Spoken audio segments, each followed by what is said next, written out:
ఎవరన్నా ఉంటే అని షోప్ చేసేది, తల నరికేది ఒక దగ్గర పెట్టిపోయేది. అంత టెర్రర్ దే క్రియేటెడ్. కానీ మీరు ఆల్రెడీ ఈ స్పీడ్లో అగ్రెసివ్ ఉన్న బుచ్చరం రెడ్డి గారు అక్కడ కూడా అదే స్టైల్ వెళ్ళారా, లేదా మీ ఐడియాలజీ ప్రకారం? అంటే ఇప్పుడు ఒకటండి, అక్కడ కూడా ఏంటంటే మనకి ఎక్కడ కూడా ఒకటే హార్డ్ అండ్ ఫాస్ట్ రూల్ ఉండదు. అది మనము ఏంటంటే ఎక్కడైతే ప్రాబ్లం ఉందో అదే ప్రాబ్లం ఐడెంటిఫై చేయాలి, ఆ ప్రాబ్లానికి కారకులు ఎవరు మనం ఐడెంటిఫై చేయాలి. మేము ఎప్పుడు కూడా ఒక మిలిటెంట్ ఉన్నాడంటే మిలిటెంట్ వెంబడే పడేది. మిలిటెంట్ ఫాదర్ కానీ బ్రదర్స్ కానీ ఇవి never use to touch this, ఇవి నెవర్ ఆర్ యాసిడ్ దిస్. తర్వాత వేరియస్ దానికి మనకు స్ట్రాటజీస్ ఫాలో అయ్యేది. ఓ మిలిటెంట్ని ఎక్స్పోజ్ చేసేది. ఎక్స్పోజ్ అంటే 2 సార్లు వాళ్ళ ఇంటికి వెళ్ళిపోతే వాడు ఎక్స్పోజ్ అయ్యేది. ఆయనకి దళంతో కాంటాక్ట్స్ తగ్గేది, ఆడు పారిపోయేది. ఇట్లా బాగా అది నేను నేర్చుకున్నది వెంకటాపూర్ని అసలు టోటల్గా. ఎల్లందులో కూడా చేశాను కానీ అక్కడ ఎక్కువ మేమున్నప్పుడు అంత లేకుండే, దళాలు ఉండే కానీ పెద్ద అది లేకుండేది. మేము నేర్చుకునేదే 83లో మంచి క్యాచ్ చేసి. ఎన్ని ఎక్స్చేంజ్ ఆఫ్ ఫైర్లు ఉంటాయి? ఎక్స్చేంజ్ ఆఫ్ ఫైర్స్ ఎన్ని ఉంటాయి? చాలా అవుతాయి, చాలా అవుతాయి. అంటే అందులో రియల్ ఎన్కౌంటర్లో బంపింగ్ ఎన్కౌంటర్? నేను అట్లా బంపింగ్ చాలా లేదు, అది very very very very very okay, తక్కువ. అంటే మీరు అక్కడ సరెండర్స్ ఏమైనా తీసుకొచ్చారో? అరెస్టులు ఉన్నాయి? అరెస్టులు చేసేది ఎక్కువ ఇప్పుడు, ఎందుకంటే బిగినింగ్ కదా అది. అప్పుడు వెంకటాపూర్లో బిగినింగ్ అది. అక్కడ పీడబ్ల్యూజీ ఇదే ఈ మావోయిస్ట్ దళాలు ఉండేది, ఒక దళం ఉండేది వీరన్న దళం అని చెప్పి. ఆ దళమే మేము ఎక్కువ కాన్సన్ట్రేట్ చేసేది దాని మీద. ఓకే, ఆల్మోస్ట్ ఆల్ చేంజ్ చేసేది. తర్వాత అక్కడ ఇంకొక మెనాన్స్ కూడా ఉండే, గుత్తికోయ మెనాన్స్ ఉండే. ఈ మా మధ్యప్రదేశ్ నుంచి అంటే ఇప్పుడు ఛత్తీస్గఢ్ ఇప్పుడు ఛత్తీస్గఢ్ అప్పుడు అప్పుడు ఏంటంటే ఈ సమ్మర్లో ఈ మిర్చి కళ్ళాలల్లో బాగా రైతులు మిర్చి పెట్టుకునేది. ఈ గుత్తికోయాసి ఏంటంటే ఒక 40-50 మంది వచ్చేది అన్నట్టు, 1 by 1 వచ్చి కళ్ళ మీద పడి ఎవడు కొంచెం వాయిస్ రేజ్ చేస్తే వాడిని చంపేది. చంపి మొత్తం మిర్చి తీసుకొని పోయేది. దే ఆర్ ఫాండ్ ఆఫ్ మిర్చి అండ్ టొబాకో. ఫాండ్ ఆఫ్ మిర్చి అండ్ టొబాకో ఇది పెద్ద మెనాన్స్ అన్నట్టు అప్పుడు. మరి దాన్ని ఏ విధంగా? మేము ఒకసారి చేసాం, దొరకలేదు కానీ ఇట్లనే మాకు ఈ చెర్ల అవతల ఆల్బాక్ అని విలేజ్ ఉండే, అక్కడ అఫెన్స్ అయింది. ఇదే రాత్రి మిర్చిపోయిందని మార్నింగ్ రిపోర్ట్ అయింది. వీళ్ళు ఏం చేస్తారంటే ఈ కావళ్ళి పెట్టుకొని 1 by 1 పోతారు. ఎప్పుడు కూడా గుత్తికోయాసు ఇక్కడోడు గుంపుగా పోరాదు. అయితే కొంచెం దూరం ట్రాక్ చేస్తే ఏమైందంటే అక్కడోటి మిర్చి పడ్డది. మేము ఈ సస్పెక్టెడ్, ఇది ట్రాక్ ఎక్కడరా అని చెప్పి అక్కడ కొత్తపల్లి విలేజ్ అని ఉన్నది మధ్యప్రదేశ్, ఛత్తీస్గఢ్ నవ్వుతీస్తుంది. అక్కడ పోయి అంబుష్ చేసాం. అంబుష్ చేస్తే ఈవినింగ్ మెల్లగా వస్తున్నారు కావళ్ళతో. వచ్చేటోరికి ఏంటంటే మేము దాన్ని పౌన్స్ చేసేటోరికి వాళ్ళ మీద పడిపోదామని పరిగెత్తటోరికి వాళ్ళు మనకు దొరకకుండా కావళ్ళు ఎత్తేసి వెళ్ళిపోయారు.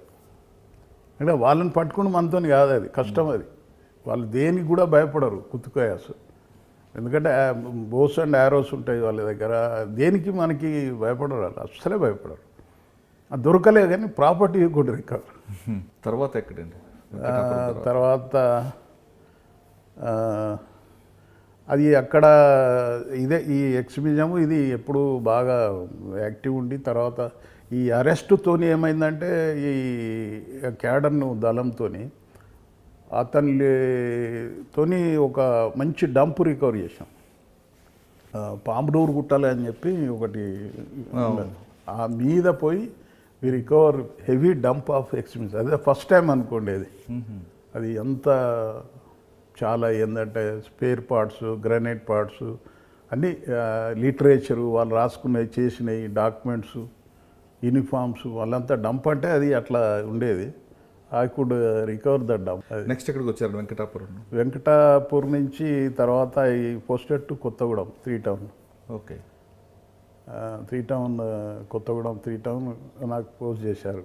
కొంచెం అడవి నుంచి తీసి టౌన్ ఇక్కడ కూడా మీకు డిఫరెంట్ క్రైమ్ కనిపిస్తుంటాయి. ఇక్కడ కొత్తగూడెంలో అన్నీ ఉండే. ఇప్పుడు కొత్తగూడెంలో ప్రాపర్టీ అఫెన్సెస్ చాలా హెవీ ఉండే, రిసీవర్స్ ఉండేవి. తర్వాత అప్పుడు ఈ ఆర్గనైజేషన్ స్టార్ట్ అయింది కొత్తగూడెంలో కూడా. అది సిఓ సిస్టమ్ అని చెప్పి ఆ అడవిలో దళంలో ప్లేన్ ఏరియాలో సిఓ సిస్టమ్. సిఓ అంటే ఒకడు 1+2 దేశ్ టు ఆర్గనైజ్ వర్కర్స్. అది ఇది మనం కొత్తగూడెంలో వర్కౌట్ చేసాం. అది ఐ కుడ్ అప్రహెండ్ 1 సిఓ, 2-3 వీళ్ళని వాళ్ళ దళ మెంబర్స్ అందరినీ, సిఓ అసోసియేట్స్ని అందరినీ అరేంజ్ చేశాం. తర్వాత ఈ I could contain the receivers. ఎక్కువ ఈ రిసీవర్స్ ఉండేది, స్క్రాప్ రిసీవర్స్, కోల్ రిసీవర్స్. అది సార్ కొత్తగూడెంతో పాటు మీరు కొన్ని టౌన్లో చేశారు. చేస్తున్నప్పుడు ఈవి టీజింగ్ వాళ్ళని కంట్రోల్ చేయడానికి కానీ, లేదా మిగతా చిన్న చిన్న లాండ్ ఆర్డర్ ప్రాబ్లం చేసే రౌడీల్ని వీళ్ళని కంట్రోల్ చేయడానికి మీ ప్లాన్ ఆఫ్ యాక్షన్ ఏ విధంగా? అప్పుడు ఈవి టీజింగ్ లేదండి, తక్కువ. మనకు రౌడీల్ని వాళ్ళు ఏ విధంగా కంట్రోల్ చేస్తారు? రౌడీజం కూడా అప్పుడు తక్కువనే ఉండే, అంత పెద్ద హెవీ రౌడీజం లేదు. కానీ వాళ్ళకు మనం హిస్టరీ షీట్స్ ఓపెన్ చేసి పిలిపించుడు. ఇప్పుడు ఎందుకంటే అప్పుడు పోలీస్ ఎప్పుడు కూడా హై హ్యాండెడ్ అప్పర్ హ్యాండ్ ఉండేది. అవి దేనికి దానికి మాట్లాడుకోవాలి. హై హ్యాండెడ్నెస్ ఉంటేనే నడుస్తుంది. అది కొద్దిగా అప్పర్ హ్యాండ్ ఉండేది. పోడు దేని ఉంటే వార్నింగ్ ఇచ్చుడు, తర్వాత వాళ్ళు ఎంబడిపోడు, అవన్నీ జరిగేది. కౌన్సిలింగ్ కూడా స్టేషన్ వచ్చినాక చేసేది కౌన్సిలింగ్. కానీ మీరు రోడ్డు మీదే జంక్షన్లోనే చౌరస్తారని కూడా కొట్టేవారు అనేది అప్పుడు వేరు, అప్పటి పరిస్థితులు వేరు, అప్పటి సిచ్యువేషన్. చెప్పండి సార్, యాంటీ సోషల్ ఎలిమెంట్స్ని లేదా ఈవ్ టీజర్ చేసిన వాళ్ళని రోడ్డు మీదే పనిష్మెంట్ ఇవ్వడం కరెక్ట్ అంటారా, లేదా అరెస్ట్ చేసి కోర్టు పంపడం కరెక్ట్ అంటారా? ఇప్పుడు ఒకటేనండి, అప్పటి పరిస్థితుల్లో దట్ వాజ్ కరెక్ట్. ఇప్పుడు అది సాధ్యమైన పని కాదు. ఎందుకంటే హ్యూమన్ రైట్స్ వయలేషన్ ఉంటుంది, తర్వాత కోర్ట్స్ ఉంటాయి, మీడియా ఉంటుంది. ఇప్పుడు అది పద్ధతి కాదు. ఇప్పుడు ఏంటంటే మనం దాన్ని ఇమ్మీడియట్ యాక్షన్ తీసుకుంటే చాలా ఎఫెక్ట్ వస్తుంది. ఇప్పుడు చట్టం ప్రకారం మనం ఇమ్మీడియట్ యాక్షన్ తీసుకోవాలి, ప్రాపర్ సెక్షన్ అప్లై చేయాలి, అండ్ బెయిల్ రాకుండా మనం దాన్ని ఎప్పుడు కౌంటర్ చేయాలి దాన్ని. తర్వాత వాళ్ళ మీద హిస్టరీ షీట్స్ ఓపెన్ చేయాలి. తర్వాత ఎక్కువ చేస్తే వాళ్ళను సిఆర్పిసి సెక్షన్లో బైండ్ ఓవర్ చేయాలి. ఇవన్నీ వేరియస్ మెథడ్స్ ఇప్పుడు ఉన్నాయి. అది అప్పటి పరిస్థితి ఇప్పటి పరిస్థితి we cannot apply this thing. చేయలేము, అది కష్టం. తర్వాత ఎక్కడికి వచ్చారు? కొత్తగూడెం నుంచి. కొత్తగూడెం నుంచి this thing I was at Kothagudem for about 3 years ఇది ఉండే. తర్వాత ఫ్యూ డేస్ మనుగురు వెళ్ళాను, పోస్ట్ చేశాను. అక్కడ కొన్ని రోజులే, 2-3 నెలల తర్వాత I was promoted and posted to Bhadrachalam circle again. Okay, అంటే రాముల వారి సన్నిధిలో నేను 3 years చేశాను. అండ్ అక్కడ దేవస్థానంతో పాటు మిగతా క్రైమ్ కూడా కనిపిస్తుంటుంది. క్రైమ్ ఉండే, తర్వాత ఎక్స్మిజం ఉండే. ఎక్స్మిజంలో ఈ శబరి స్క్వాడ్ ఉండే. ఓకే, శబరి స్క్వాడ్ అంటే చింతూరు, మోతుగూడెం, మన ఛత్తీస్గఢ్ కుంట, తర్వాత వెంకటాపురం, సారీ చెర్ల ఇటు సైడ్. అది ఇది మన కూనవరం, విఆర్పురం. ఇవి బాగా మొత్తం ఫారెస్ట్, డెన్స్ ఫారెస్ట్. వాళ్ళు యాక్టివిటీస్ ఇప్పుడు బాంబు కాంట్రాక్టర్స్ను వాళ్ళని వీళ్ళని అది అప్పట్లో పోలీస్ స్టేషన్ మీద దాడులు కూడా వరుసగా జరుగుంటాయి. అప్పుడు లేదు, ఆ పీరియడ్లో పోలీస్ స్టేషన్ మీద దాడులు చేయాలి. తర్వాత కూనవరం పోలీస్ మీద దాడి కూడా జరిగినట్టు ఎప్పుడు తర్వాత అనుకుంటా. కూనవరం నాకు ఐడియా లేదు, కానీ 1975లో పేరూరు పోలీస్ స్టేషన్ మీద అటాక్ అయింది అప్పుడు. మీరు వచ్చిన తర్వాత మరి నేను భద్రాచలం సర్కిల్ ఏ విధంగా ఉంటుంది? అంటే ఇదే మిక్స్డ్ అండి. భద్రాచలం ఎందుకంటే పిల్గ్రిమ్ సెంటర్ కదా, ప్రాపర్టీ అఫెన్సెస్ జరిగేది, తర్వాత ఈ క్రైమ్ జరిగేది, మర్డర్స్. ఇవి అంటే పెద్ద ఫ్యాక్షస్ మర్డర్స్ కావు, కానీ అదర్ టైప్ ఆఫ్ మర్డర్ జరిగేది. తర్వాత ఇవి ఎక్స్మిజం ఇది ఒకటి ఉండేది. అంటే భద్రాచలం సర్కిల్లో మీకు జరిగిన, మీరు చెప్తున్న క్రైమ్లో మంచి ఇంట్రెస్టింగ్ కూడా మర్డర్ కేసు ఏమైనా ఉంటుందండి?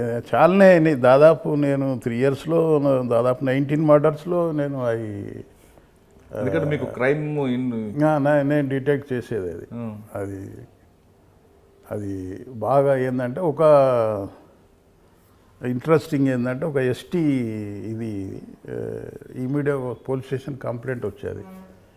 సార్ నేను మా వదినని తీసుకొని వెళ్తుంటే ఇట్లా వీళ్ళు అటాక్ చేసినారు, మా వదినని తీసుకొని పోయినారు, ఎటుపోయిందో తెలియదు అది ఇది అని వచ్చి మనకు చెప్పినారు. తర్వాత తెలిసింది ఏంటంటే ఆమె మర్డర్ అయినది. ఈతను మనకు వచ్చిన కంప్లైంట్ ఏ విధంగా బిహేవ్ చేసిండంటే వాళ్ళ దగ్గర వాడు పోయి ఊళ్ళోకి పోయి చెప్పాడు, ఇట్లా అటాక్ అయింది, మేము వస్తుంటే సైకిల్ మీద అటాక్ చేసినారు, ఆ వదినని తీసుకుపోయినారు. వీడు ఊళ్ళోకి చెప్తే వాళ్ళంతా వస్తారు కోయాసాలు. వచ్చినప్పుడు ఎంత యాక్ట్ చేశాడంటే నాకు దాహం వేస్తుందంటే ఎట్లా లేదు నీళ్ళు లేవు కదా అంటే వాడు మూత్రం పోయి తాగుతానంటే మూత్రం పోస్తే తాగినాడు. అంటే అంత ఎలిబి వాడు ఇది చేసినాడు దాని మీద. సరే మనం రాత్రి ఎఫ్ఐఆర్ రిజిస్టర్ చేసినాం, సీన్కి వెళ్ళాం. చూస్తే అది మర్డర్గా లేదు, ఇది రాబరర్స్ కానీ వీళ్ళు కానీ లేదు. కానీ ఏమైంది అక్కడ, they suspected the villagers of some this thing, Koya community వాళ్ళను సస్పెక్ట్ చేసినారు. ఆడ 2 విలేజ్లో ప్రాబ్లం వచ్చినది. సరే అని చెప్పి చూసినాక సీన్ మొత్తం చూసినాక నాకు వచ్చినది వీని మీదనే సస్పెక్ట్ అయింది. అంటే ఎక్కడ లీడ్ వచ్చింది అంటే ఇప్పుడున్న టెక్నాలజీలో అంటే ఒక సెల్ టవర్ లొకేషన్. ఇప్పుడు ఒక్కటి ఏంటంటే దాని ఒక ఉద్దేశం ఏంటంటేనే అండి, అప్పుడు మేము ఏదైతే చేశామో అప్పుడు మాకు టెక్నాలజీ సపోర్ట్ అనేది లేదు. సీసీ కెమెరా లేవు, టవర్ లొకేషన్, టవర్ లొకేషన్ లేదు, సెల్ ఫోన్ లేదు, ఎనీ దిస్ థింగ్ ఎనీ లేదు. కానీ అప్పుడు ఏంటంటే ఓన్లీ హ్యూమన్ ఇంటెలిజెన్స్, మనం హ్యూమన్ ఇంటెలిజెన్స్తోనే మేము వర్కౌట్ చేసేది. ఎంత పెద్ద గ్యాంగ్ను పట్టినా కానీ హ్యూమన్ ఇంటెలిజెన్సే, మన ఇన్ఫర్మెంట్స్, మన అనాలిసిస్, పలానోడు చేయొచ్చు ఇది అని చెప్పి. మరి ఈ కేసును ఏ విధంగా మీరు అంటే నాకు అది ఆ సీన్ చూడంగానే ఐ గాట్ సస్పిషన్, అది అర్థమైపోయినది, ఓహో ఇది కాదు అని చెప్పి. అంటే అక్కడ రప్చర్ ఏం లేకుండా ఉన్నట్లుందా, అంటే కిడ్నాప్ అయినట్లు కానీ? లేదు వీడు చెప్పిన దానికి కలుస్తలేదు అది. ఇప్పుడు ఎంత అయినా కానీ యాక్చువల్గా జరిగింది వేరు, కంకార్టెడ్ స్టోరీ వేరు. అది ఓకే, అప్పుడు అర్థమైపోయినది అది. అంటే యాక్చువల్గా ఏం జరిగిందండి?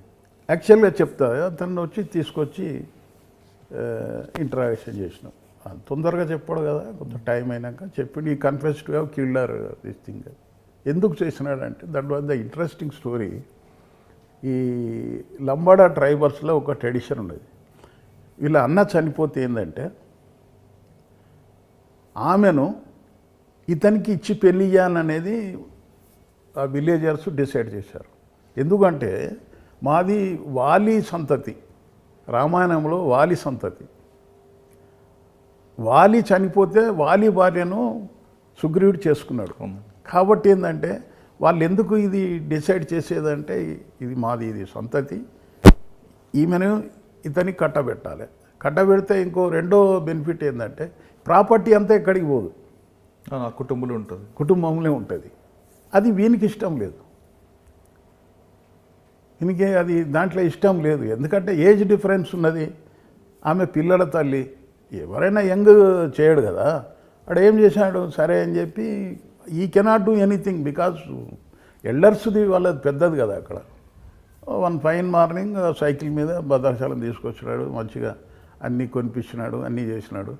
ఈవినింగ్ అయినాక అది స్టార్టెడ్, పోయినాక గొంతు విసికాడు, చంపాడు, పోయి ఒక స్టోరీ అల్లాడు, చెప్పాడు. తెల్లారి అరెస్ట్ చేసి తర్వాత ఆమె మీద కొన్ని ఆర్నమెంట్స్ ఉండే ఆ దగ్గరనే ఒక భూమిలో పాతి పెట్టినాడు. ఇన్ కన్ఫెషన్లో రికవర్డ్. అంటే సీన్ అబ్జర్వేషన్ ఒకటి, తర్వాత ఇమ్మీడియట్ సీన్కి పోవడం మనకి పోలీస్ ఆఫీసర్కి చాలా నీడ్ ఆఫ్ ది అవర్. తర్వాత ఒకటి ప్రాపర్ భద్రాచలంలో ఒక కేసు జరిగినది, వెరీ ఇంట్రెస్టింగ్ కేసు. ఒక లేడీ, ఆమె ఫౌండ్ మర్డర్డ్ విత్ ఇంజురీస్. ఇట్లా ఇల్లు తలుపు తీసి ఉన్నది, ఇట్లా గుంజి సందు ఉంటుంది, ఆ సంధిలో పడిపోయినది అది. వస్తే morning immediately we rush to the scene. ఒకసారి మనం సీన్కి పోయినాక అది మనం కంట్రోల్ చేసుకోవాలి, అది సీన్ ఆఫ్ అఫెన్స్ని మన కంట్రోల్ ఉంచుకోవాలి. నేను పోకముందే కానిస్టేబుల్స్ మొదలు వెళ్తారు కదా, వెళ్ళినప్పుడు ఆమె మన్మడు ఆ లోపలికి పోయినాడు. వీళ్ళు అలో చేశారు. ఎందుకు అలో చేసినారంటే, సార్ ఏదో డైరీ పడిపోయింది, అది తెచ్చుకున్న దానికి, డైరీ ఉన్నదని తెచ్చుకున్న దానికి అలో చేసినామంటే వీ కెప్ట్ క్వైట్. చూసినాం, బాగా సీన్ ఎగ్జామ్ చేసినాం. ఎగ్జామ్ చేస్తే లోపల కూడా సీన్ డిస్టర్బ్ లేదు. ఏదో ఒక ట్రంక్ పెట్టే తీసినారు, అందులో ఓన్లీ వన్ ట్రంక్ పెట్టే, అందులోకి వెళ్ళి ఆర్నమెంట్స్ అవి మిస్సింగ్ ఉన్నాయి, కొన్ని పేపర్స్ మిస్సింగ్ ఉన్నాయి, కానీ ఇంకా వాళ్ళు అది తప్ప వేరే ఏది ముట్టుకోలేదు. అది మనకు అర్థమైపోయినది, అది ఇది ఏందో సంథింగ్ రాంగ్ దిస్ థింగ్. వాడు ఆ ఫెండర్స్ అయితే అన్నీ చెక్ చేస్తాడు కదా, అన్నీ చెక్ చేస్తాడు. తర్వాత వాళ్ళు చెప్పింది ఏంటంటే, సార్ ఈమె చాలా జాగ్రత్తగా ఉంటుంది నైట్లో, ఐడెంటిఫై అయితేనే ఎవరన్నా వచ్చి పిలిస్తే తలుపు తీస్తా, లేకపోతే తీయదు సార్. మనకు అది చూసి టోరికి అర్థమైపోయినది, something wrong, some known persons might have done this thing. మనమని అడిగిన వాడు కండక్టర్ ఉండే, బాబు ఏంది ఎందుకు పోయామంటే, చిన్న డైరీ ఉండే సార్ తెచ్చుకుని. ఎందుకు డైరీ? మళ్ళీ మా వాళ్ళ అట పేరు ఉండే సార్, అది ఇది డౌట్ వచ్చినది. తెలిసిన వాళ్ళ పేరు ఈ చిన్న డైరీలో చూసుకోవాల్సిన అవసరం ఏమున్నది, నోటికే ఉంటుంది కదా. సంథింగ్ రాంగ్ ఉన్నదని చెప్పి, సరే దాన్ని శవాన్ని పోస్ట్మార్టం పంపించాం అని లాక్ అండ్ కీలో పెట్టుకున్నాం. మైన్యూట్ ఎగ్జామ్ చేసినప్పుడు ఈ పడి ఉన్నదో సందులో ఇట్లా గుంజుకొచ్చినట్టు ఇట్లా గుర్తులున్నాయి. మళ్ళీ మైన్యూట్ ఎగ్జామ్ చేస్తే మంచం దుప్పటి కింద బ్లడ్ స్టెయిన్ ఉండేది, నవార్ మంచం. అది అర్థమైపోయినది, అరే ఈ నవార్ మంచం మీద బ్లడ్ స్టెయిన్ ఎట్లా ఉంటుంది అంటే, హిట్ చేసింది లోపట్నే. మరి లోపల హిట్ చేసినోడు ఈమెమో రానియదు, ఎవరిని తెలిసిన వాళ్ళనే రానిస్తుంది అంటే ఏంది, నోన్ పర్సన్స్ మైట్ అవుట్ అంది అన్నప్పుడు ఇట్లా మేమేమనలే, ఎవరిని ఏమనలే. We did not suspect any, ఎక్కడ we did not spell anything this thing. ఒక 2-3 డేస్ కంటిన్యూ వెళ్ళాం, కంటిన్యూ చేసి నైబర్స్ని ఎగ్జామ్ చేసి, ఎట్లా ఎప్పుడు ఫస్ట్ ఎవరు చూసారు ఏంది ఎట్లా ఇది అన్నీ ఎగ్జామ్ చేసినాక మాకు ఒక నైబరు మంచి అడ్వైజ్ సలహా ఇచ్చినాడు. Observation, hats off to him this thing. ఏం చెప్పినాడు, సార్ ఇది పడలేదు సార్, ఆమెను ఇట్లా పట్టి గుంజి వేసినట్టున్నది సార్ అని చెప్పినాడు. ఇది ఎట్లా చెప్తావా అంటే, సార్ ఇట్లా ఇట్లా పెడితే మనకి ఇది ఫోల్డ్స్ వస్తాయి కదా, ఇట్లా పట్టి గుంజితే ఫోల్డ్స్ వస్తాయి కదా సార్, అది ఇట్లా గుంజినట్టున్నది సార్ అని చెప్పి. చూడండి, మనం ఓపికగా 3 డేస్ పోతుంటే ఈ ఏమన్నా క్లూస్ దొరుకుతాయి అది ఇది అంటే, మేము వచ్చినాక మళ్ళీ వీడు పోయేది, ఈ మన్మడు పోయేది ఆడికి పోయి ఎంక్వైరీ చేసేది, ఏం అడిగినారు ఏది అడిగినాడు. మాకు ఇంకా అంతా కన్ఫర్మ్ అయింది, అమ్మ వీడే చేసినాడు, తీసుకెళ్ళేస్తాను. ఇక వాడు ఆ రోజు మేము చేయకపోతే వాడు ఖమ్మం పోవు, we lifted that fellow. Night మొత్తం కూర్చున్నాం. పోలీస్ స్టేషన్ తీసుకపోతే it did not convey this thing. సరే ఇక తెల్లారుజామున ఇంటికి వచ్చినాం, అతన్ని వేరే పోలీస్ స్టేషన్ షిఫ్ట్ చేసాం. అంటే ఆ వ్యక్తిని తీసుకొచ్చి మీరు ఇంటరాక్షన్ కూర్చున్నప్పుడు ఆల్రెడీ ఆ కేసు అయిపోయింది కాబట్టి జనరల్గా ఆ సీన్ అంతా ఒకసారి చెప్పగలరా? వాడు తీసుకురావడం అంటే బట్టలిప్పి డ్రైవర్ మీద కూర్చోపెట్టారా? వాడు ఫస్ట్ క్వశ్చన్స్ ఏం వేశారు? చెప్పగానే వాడు ఓపెన్ అయ్యాడా? ఓపెన్ కాడండి, అది జనరల్గా ఓపెన్ కాదు. అది మనం ఏంటంటే సైకలాజికల్గా వానికి భయం రావాలంటే మదర్ పోలీస్ స్టేషన్ కాకుండా వేరే పోలీస్ స్టేషన్ తీసుకెళ్తాం జనరల్గా. అంటే దట్ ఈజ్ మై ఛాయిస్ అన్నట్టు. తీసుకపోయి చాలా కూర్చున్నాం, క్వశ్చన్స్ చేసుడు, ఇది చేసుడు. ఇది ఇప్పుడు ఎందుకు వెళ్ళావు నువ్వు, ఆ డైరీలో ఇది ఉండే కదా, నీకు తెలుసు కదా, పలానోళ్ళు తెలుసు కదా, మళ్ళీ డైరీలో పేరున్నదని నీకు ఎట్లా అనిపిస్తుంది. ఇవన్నిటికీ ఏంటంటే did not give any satisfaction. ఇప్పుడున్న పరిస్థితుల్లో ఒక అక్యూజ్డ్ని ఇంట్రాగేషన్లో వాడి గతంలో తీసిన ఎవిడెన్స్ అని పక్కన పెట్టుకొని అంటే టవర్ లొకేషన్ అవ్వచ్చు, లేదంటే కాల్ డేటా లేదా బ్యాంక్ ఇవన్నీ పెట్టుకొని ఇంటరాక్షన్ చేస్తుంటారు. వాడు చెప్పిన క్వశ్చన్స్కి ఆన్సర్కి టాలీ అవుతుందా లేదా చెక్ చేసుకుంటూ అప్పుడు బ్రేక్ త్రూ తీసుకొస్తుంటారు. కానీ అప్పుడున్న సిచ్యువేషన్లో ఎలాంటి టెక్నాలజీ అక్కడ పక్కకు పెట్టండి, అది టెక్నాలజీ లేని టెక్నాలజీ పక్కకు పెట్టండి. అదే అంటున్నాను, ఆ మర్డర్ కేసులో ఆ అక్యూజ్డ్ని మీరు ఎలాగ ఓపెన్ లే ఎప్పుడు కూడా ఏంటంటే టెక్నాలజీ మనకు కొంతవరకే సాయం చేస్తుంది, మొత్తము కెనాట్ డిటెక్ట్. పర్టికులర్గా ఆ కేసు గురించి అడుగుతుంది, ఏ విధంగా కేసు ఏంటంటే మనకి వీ గాట్ డౌట్ ఏంటంటే ఇవన్నీ వేరియస్ థింగ్స్ దిస్ థింగ్, అది ఆమె ఎందుకు పోయినావు నువ్వు దానికి, తర్వాత ఈ ఎప్పుడు వచ్చిపోయేది ఈ ఇంటికి, కొంచెం ప్రాపర్టీస్ దాని మీద కూడా డిస్ప్యూట్ ఉండే. ఇవన్నీ ఏంటంటే మనం క్రోనలాజికల్ ఆర్డర్లో అని అడిగేది. అడిగితే could not give satisfactory reply. Okay, reply చేయలేదు. అది చేయకపోతే సరే అంత తొందరగా బ్రేక్ కాడు కదా అని చెప్పి again we shifted to him another police station, దుమ్మగూడెం పోలీస్ స్టేషన్. సరే మధ్యాహ్నం ఇట్లా భోజనం చేసినాక మా కానిస్టేబుల్స్ సార్ ఇతను చెప్తున్నాడు మొత్తం చేసిండు సార్ అని చెప్పి. అంటే పోలీస్ స్టేషన్ మార్చడం వల్ల అంటే వాళ్ళు భయం వస్తుంది, పరిసరాల్లో భయం వస్తుంది ఎప్పుడు కూడా.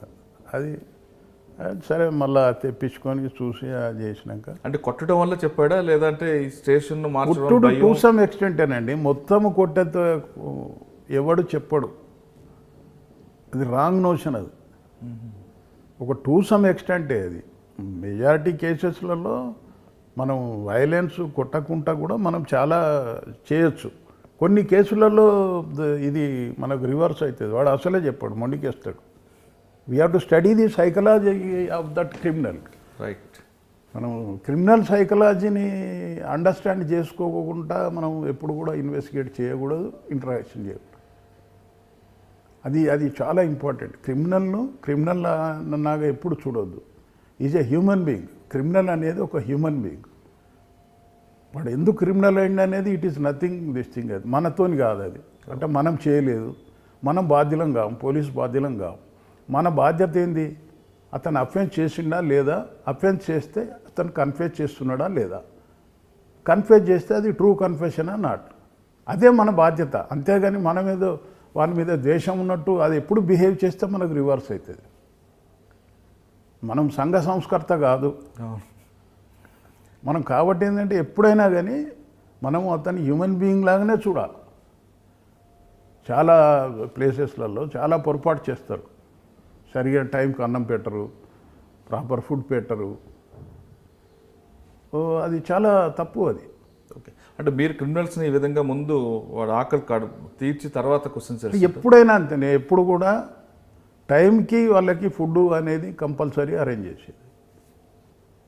ఇప్పుడు కూడా పస్తులు పెట్టి చేస్తే ఏంటంటే ఎవరికైనా కడుపు మంట కన్నా ఏ మంట ఉండదు. అది ఎప్పుడైనా క్రిమినల్ చెప్తున్నా కదా, క్రిమినల్ లాగా చూడొద్దు. హ్యూమన్ బీయింగ్ ఆడు, హ్యూమన్ బీయింగ్ అంతే. తప్పేం చేశాడు, ఎవడేం చేస్తాడు. అది అట్లా చేసినాక ఇట్ కన్ఫెస్డ్. తర్వాత immediate evening with all press reporters from Bhadrachalam వాడు ఏం చేసినాడు, మొత్తం ఆర్నమెంట్స్ అన్నీ తీసుకున్నాడు. తీసుకొని ఒక చిక్కుడు పందిరి ఉంటుంది, ఇట్లా ఉంటే దీని కింద ఇది మధ్యలో పొట్లం కట్టి పెట్టినాడు. ఎందుకు చేసావని అంటే అప్పుడు ఈ నెరేటెడ్ ది ట్రూ స్టోరీ. వాడు రాత్రి పోయినాడు, ఇంట్లో పోయినాడు, ఇదే ప్రాపర్టీ మీద ఘర్షణ అయినది. ఘర్షణ అయితే ఒక కట్టె అందుకున్నాడు, పట్టున కొట్టాడు, నెత్తి మీద పడ్డది, మంచంలో బ్లడ్ స్టెయిన్ అయింది. దాన్ని ఏం చేసినాడు, ఈ దొంగలు కొట్టినట్టు వాడు ఒక సీన్ క్రియేట్ చేశాడు. అవి తీసుకొని పోయినాడు, ఒక సూట్ కేసు లేవబెట్టినాడు, 1-2 కాగితాలు కింద వేసినాడు, అది తీసినాడు, ఆ సందులో గుంజుకొచ్చినాడు, పండబెట్టినాడు, వెళ్ళిపోయినాడు. మరి చిక్కుడు పందిరి కింద ఎందుకు పెట్టాడు? దాచినాడు. జనరల్గా భూమిలో దాస్తారు, వాడు దాచినాడు అంతే. అది ఎవడు ఇది చేయడు అని చెప్పి. ఒక్కొక్కని మైండ్ వేరు కదా అది.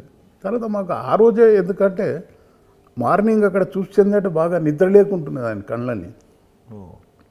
కళ్ళన్నీ నిద్ర లేకుంటున్నాయి, కొంచెం డిస్టర్బ్ మూడ్లోనే కనబడ్డాడు. కానీ మేమేం క్వశ్చన్ చేయాలి అక్కడ. మనం ఎప్పుడు క్వశ్చన్ చేయాలి, మనకు ఫుల్ ఎవిడెన్స్ ఉన్నప్పుడే అతన్ని క్వశ్చన్ చేయాలి. నువ్వు ఫుల్ ఎవిడెన్స్ లేకుండా క్వశ్చన్ చేసిండు అనుకోండి, వాడు బిగిసిపోతాడు. వాడు ఈ will tell some other story. వాడి డిఫెన్స్ అంతా తయారు చేసుకుంటాడు. ఇట్ ఈజ్ అన్ ఆర్ట్ అండి. Investigation is an art. అది ఒక కేసుకు మనకు సంబంధం ఉండదు. ఇదే ఆర్ట్ అక్కడ అన్ని కేసులు కూడా వర్కౌట్ కూడా కాదు. మనిషిని బట్టి ఉంటుంది. దానికి ఒక ఇది లేదు, ఒక బుక్ లేదు. ఇంట్రాగేషన్కు ఇట్లా చేయాలనేది బుక్ లేదు. కొన్ని పారామీటర్స్ ఉంటాయి. ఏంటంటే ఇప్పుడు ఎట్లా ఉండాలి, అతను సైకాలజీ స్టడీ చేయాలి, తర్వాత ఎన్విరాన్మెంటు ఉండాలా, ఒక రూమ్ ఉండాలా, తర్వాత face to face you have to SIT this thing, తర్వాత వానికి దృష్టి పడకుండా ఏమీ కూడా రూమ్లో ఉండకూడదు, ఫోటోలు కానీ ఇవి కానీ. ఎందుకంటే ఇప్పుడు సపోజ్ నేను క్వశ్చన్ వేసాను, దాని మీద కాన్సన్ట్రేట్ చేస్తాడు, ఈ వోంట్ ఆన్సర్. కాబట్టి ఏంటంటే అవి ఏమి లేకుండా చూడాలా. ఇది ఇప్పుడు ఎవడైతే నేరస్తుడో కళ్ళల్లో కళ్ళు పెట్టి చూడాడు, అది రూల్, తంపు రూల్. ఇట్లన్నా చూస్తాడు, అటన్నా చూస్తాడు, ఇటన్నా చూస్తాడు. కొంతమంది ప్లాంట్గా ఉండి కళ్ళల్లో కళ్ళు పెట్టి చూసే వాళ్ళు కూడా ఉంటారు కదా. ఇక దాన్ని స్టడీ బట్టి చేయాలి, అతన్ని స్టడీ చేయాలి, అది సైకాలజీ స్టడీ చేయాలి. అంత ఈజీ కాదు అది. ఎందుకంటే ఒకసారి ఎందుకు నేను హ్యూమన్ బీయింగ్ అని అంటే, మా కరీంనగర్లో కేసు ఇట్లే అయింది. అది ఇంటరాక్షన్ చేశాము, సెల్లో పెట్టినాము. కానిస్టేబుల్స్ ఏదో తెల్లారి అన్ని దురుసుగా ప్రవర్తించి అన్ని తిట్టారు. ఒక బూత్ పదంతో నన్ను తిట్టారు. మాకు చెప్పేవాడు హర్ట్ అయినాడు, సార్ నన్ను ఇట్లా తిట్టినాడు అది అంటే. చూడండి అది ఏం కాదులే, సరే నేను చెప్తలే అని చెప్పి కన్సోల్ చేసిన. అంటే మీ మీద దానికి నమ్మకం కుదిరింది. నమ్మకం కలగజేయాలి. దాన్ని ఏంటంటే ఆర్ట్. ఒకళ్ళు దురుసుగా చేస్తారు, ఒకళ్ళు కొట్టబోతారు, వాళ్ళు కొడతారు, ఏదో సంథింగ్ యాక్ట్ చేస్తారు, వాళ్ళని రెస్క్యూ చేస్తాము, అరే ఆపు అని చెప్పి.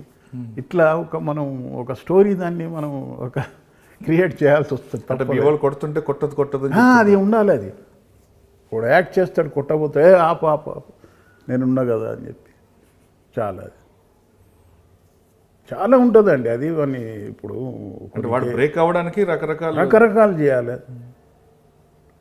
అట్లా సపోజ్ వాళ్ళ ఫ్యామిలీ మెంబర్స్ ఉన్నారు, మాట్లాడియాల, అవసరం బట్టి చెప్పాలి, వాళ్ళకి మంచి ట్రీట్మెంట్ ఇవ్వాలి. మంచిది లేరా బాబు, నేను చూస్తలే, నీకు ఇంకేం భయం లేదు, నువ్వు బయటకు వచ్చేటప్పుడు చేస్తలే, నేను బెయిల్ ఇప్పించే మార్గం చేస్తలే, కాన్ఫిడెన్స్ అనేది క్రియేట్ చేయాలి.